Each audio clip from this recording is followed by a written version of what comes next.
দেশে কাজ করে। এটা কই এই 26 লক্ষ ভারতীয়? আমি তো এই যে 2 বছরে কখনো দেখলাম না 26 লক্ষ ভারতীয় মানে বোঝেন 2.6 মিলিয়ন পিপল। কোথায় তারা? মানে এটা তারা কোথায়? এবং এটা কত বড় আমাকে প্রফেসর আসিফ নজরুল একটা ব্যাখ্যা দিয়েছেন। তিনি বলেছেন যে তিনি এটি শুনেছেন যে সাবেক পররাষ্ট্র উপদেষ্টা তৌহিদ হোসেনের কাছে, জনাব তৌহিদ হোসেনের কাছে আমি যখন জানতে চেয়েছিলাম তখন উনি বলেছেন যে এটি তিনি শুনেছেন বা জেনেছেন আরেকটি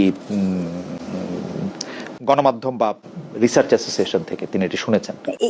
এই যে চিলে কান নিল এইটাই বলেছি যে মিডিয়া কমিশনের প্রসঙ্গ খুলে কিন্তু কথাটা বললাম।